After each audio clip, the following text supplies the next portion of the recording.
शिवसेना प्रभाग क्रमांक 10 मधील इच्छुक उमेदवार रवींद्र देवरे व रोहिणी रवींद्र देवरे यांनी आज प्रभाग क्रमांक 10 मधील अशोकनगर येथील अंबिका स्वीट ते स्वामी समर्थ केंद्र या दरम्यान प्रचंड शक्ती प्रदर्शन करीत उमेदवारी अर्ज दाखल केला।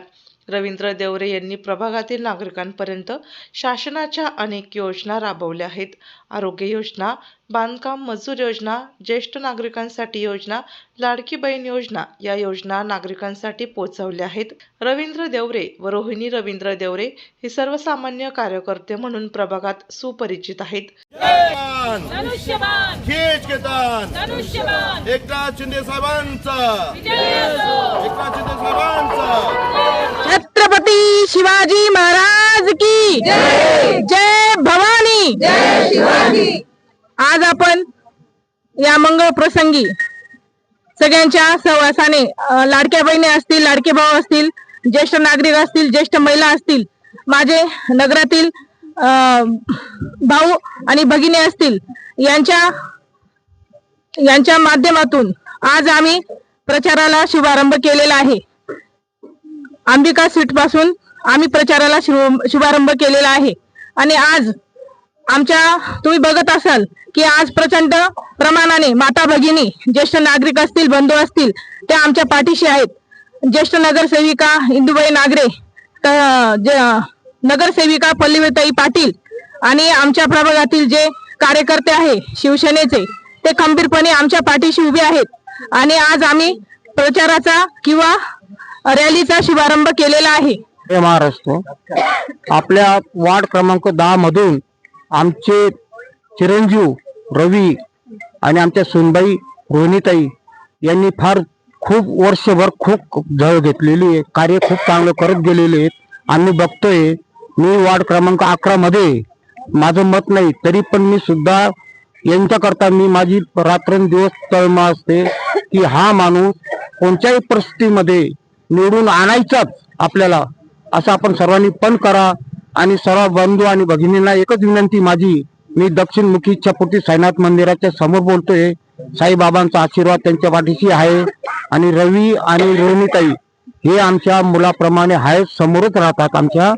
पण आज जो कार्यक्रम त्यांनी घेतलेला आहे तो यशस्वी हो एवढी साईचरणी मी प्रार्थना करतो। आणि माझी रवी भाऊ देवरेची लाडकी बहीण, मी असंच म्हणेल की मी लाडकीच बहीण आहे, कारण इतर नगरसेवकांपेक्षाही आज रवी भाऊ आणि रोहिणीताई यांनी आमच्या अगदी घरापर्यंत, दरवाजात अगदी घरामध्ये येऊन वेगवेगळ्या योजना आमच्यापर्यंत पोहोचवल्या आणि सर्वसामान्य माणसांना त्यांचा अधिकार देण्यासाठी ते तळमळीने झटत आहेत। अशा भावाला आपण सगळ्यांनी नक्कीच निवडून द्यावं ही माझी नम्र विनंती। प्रभाग क्रमांक 10 मधील सर्व स्तरातील मतदारांपर्यंत त्यांचा मोठा जनसंपर्क आहे। प्रभागातील अनेक लाडक्या बहिणी रवींद्र देवरे यांच्या पाठीशी आहेत। अनेक बेरोजगारांना रोजगार उपलब्ध करून दिला आहेत। प्रभागात विविध सामाजिक धार्मिक उपक्रम राबवले आहेत। या बळावर निवडणूक लढणार असल्याचे देवरे यांनी सांगितले। जय महाराष्ट्र। तुम्ही बघत असाल की शिवसेनेचं वारं हे घराघरात पोहोचलं असेल। प्रत्येक योजनेच्या माध्यमातून एकनाथ शिंदे साहेब हे काम करतात।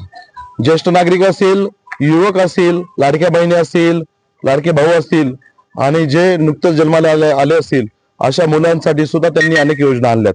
त्या योजनेच्या माध्यमातून मी ज्या योजना घरामध्ये पोहोचवल्यात आणि जे माझ्या घरातले लोक आहेत त्या लोकांना मी विनंती केली की तुम्ही माझ्या प्रचार कार्यालयासाठी आणि माझा आज फॉर्म भरायचा होता, त्या फॉर्म भरण्यासाठी हे सगळ्या महिला भगिनी आणि माझे ज्येष्ठ नागरिक उपस्थित आहेत।